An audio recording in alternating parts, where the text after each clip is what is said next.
Welcome back to Couch Convos. I'm AlexNorimaki, and I finally remembered to turn off the damn autofocus. So today, I wanted to talk about something that's kind of been on my mind a little bit, not like in a bad way or anything, just that I've been seeing across the interwebs for like 2 weeks, where a whole bunch of non-Black people are using a bunch of AAVE words incorrectly. Jesus Christ, you don't have to do that. If you don't know what the word means, just don't use it. I feel like I've said that before. On this couch, this is only the 3rd video. That's how important this is to me. To make our lives a little bit easier and to, sort of consolidate vocab for the sake of my sanity more than yours, I'm gonna define some basic AAVE terms. Just to sort of, I guess, help you out if you don't know what it is, or if you are Black, you're just like, yep, that's it, Jesus Christ. So then maybe you can go show this to the non-Black friends you have who use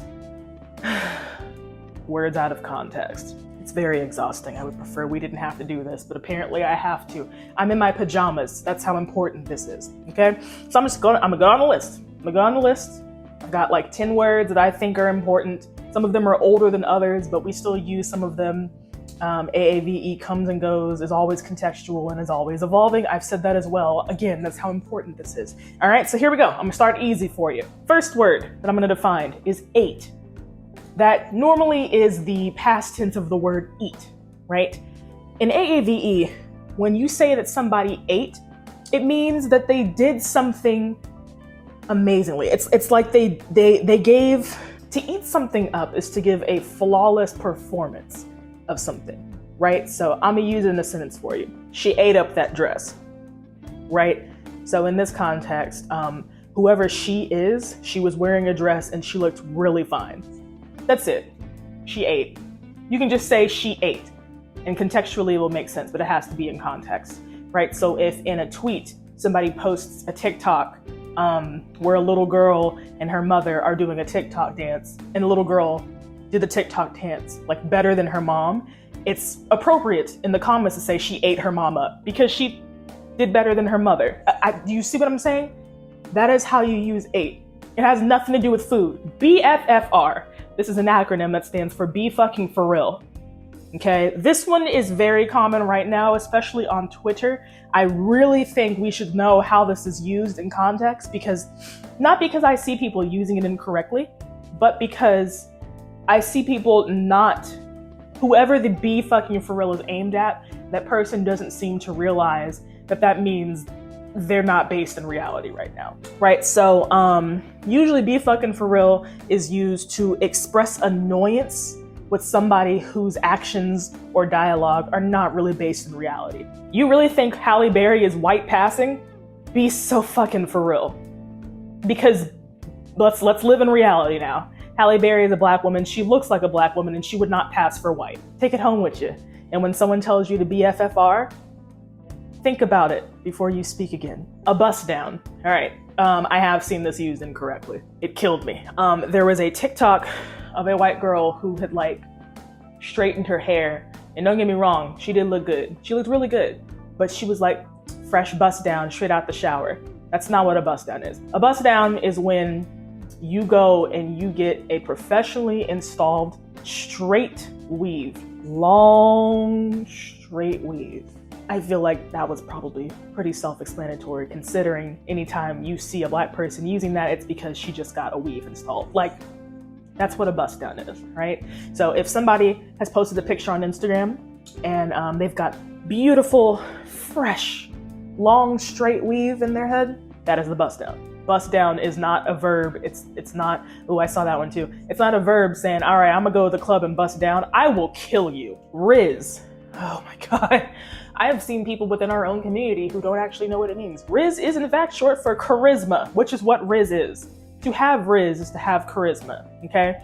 It's kind of like the early 2000s, not early 2000s, I guess the 2010s era word of swag, which if I catch people using it now, I'm just like, let it go, but don't say it again. It's the same concept. If you have Riz, you have charisma, because normally it's used mostly by people who say they have bitches. And I say people who say they have bitches because let me see the bitches before you say you have bitches. I don't know. I'm just saying. To use it in a sentence, right?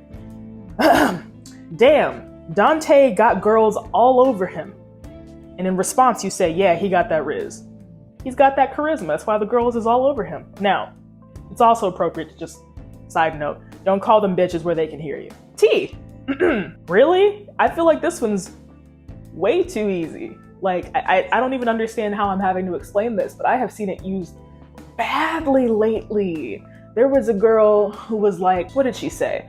No, one of her like cousins on Facebook was like about to go into surgery to like remove some like mass in her neck, whatever, right?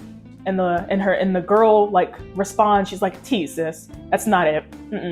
T is kind of like, as a noun, right? T is like juicy gossip, chisme, basically, right? When somebody rolls up to you and is like, hey, I have some tea. When you say, hey, spill the tea. When it's tea time, it means it's time to spill some shit. We've got some dirt on somebody else. We've got a little bit of, something. Did you hear about what Mary did last week? That's the tea. So to say tea time, it means it's time for us to have a little bit of chisme, catch up and talk about all the shit we've seen in our lives. When we say that's the tea, that's the tea. The next word I'm gonna use is child.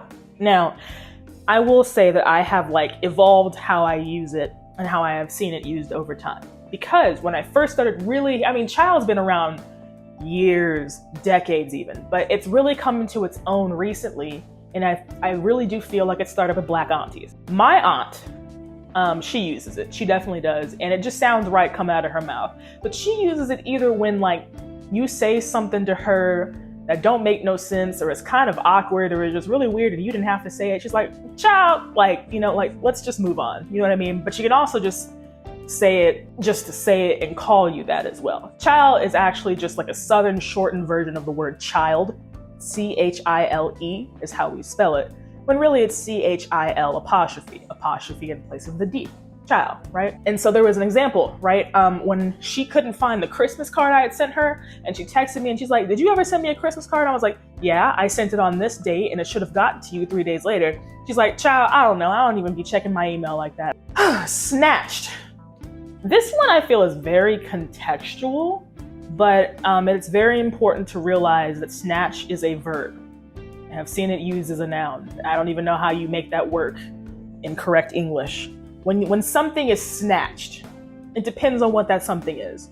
When somebody's waist is snatched, that just means they've got hourglass figure, the cut is there, you know what I mean? Or it's just tight around the middle, waist is snatched. And contrary to popular belief, you can be thick and still have a snatched waist. It has nothing to do with weight whatsoever. Big girls deserve love too. I am one of them. I said what I said. But also, if somebody's using it negatively, because it can be used negatively, to say that I snatched her weave could either literally mean you snatched her weave off of her head, or it can metaphorically mean that you basically ate her up in a conversation. Sorry, I'm not supposed to use other Black terms to explain a Black term. It's not how dictionaries work, but you know what I mean, because I've already given you that one. If your friend's like, damn, bitch, your waist is snatched to the gods, that's a good thing. But if a girl is like, I'ma snatch the weave out your head, run. Shook. All the people who lived during the Vine era and had a phone should probably know what this means, but when you are shook, it means that you are like stunned. You are, flabbergasted, if you will. That is to be shook, right? There are offshoots of the word shook, most commonly shakoozled, shooketh. Those all mean the same thing. It's just spicing it up. You know what I mean? But when you are shook, you are stunned. You are flabbergasted. You're just damn. You know what I mean? So in context, right?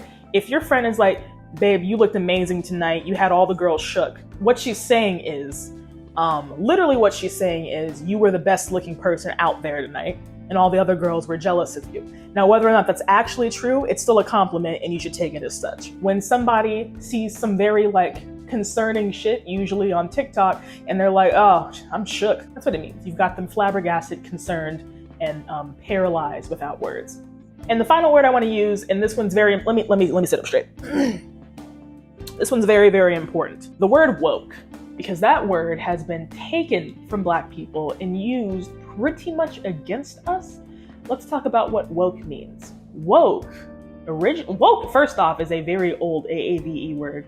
It's not new. And I don't mean old like it's from 2010. I mean, it's old like from the 60s. It's a very old word. To be woke in its original sense means that you have awoken to the atrocities and the crimes that have been waged against us as a people. When Black Panthers were saying we are woke, it means that we see what is actually going on. We see the institutionalized racism. We see the systemic racism. We see everything for what it really is, and we have awoken. On the other side of that is you would be asleep. You don't want to be asleep. You want to be woke. You want to be educated. You want to see what's actually going on. To be asleep means that you're ignorant to these things going on around you, whether you're Black or not. To be woke is to know what is actually happening. It's to be educated. It's to know what is going on around you, how it affects you, how it affects others. That is what woke means. And quite frankly, truly, that really hasn't changed. That's the original term of it. We've just expanded it to apply to things that don't have to do with institutionalized racism. But that's still what that means. To be woke is to not be ignorant to a certain topic. People who, quite frankly, wish me dead because I'm Black and a woman, they use woke to mean that we are overly politicizing things that they don't think are important. That's not what that is. To be woke is not a bad thing. To be woke is a good thing. To be woke is a good step towards being a true ally. That's what being woke is. We should strive to be woke. You should strive to want to learn more, to step outside your comfort zone, to educate yourself, to listen to the people you want to be allies to. That is what it means to be woke. And I think we've really lost that definition. Woke is not a bad thing. Woke is not something trying to kill you. Woke is not a threat. Woke is a solution. Anyways, that's all from the couch. I need to figure out how the hell you lotion your own back when there's nobody around to help you. And that's really, really important to me. So I'm gonna go. If you like this video, please hit the subscribe button. Please hit the like button. It definitely makes me feel good, first off, but also tells YouTube that what I'm doing is of value to people. And I will see you in the next Couch Convos video. Okay? Okay. Bye!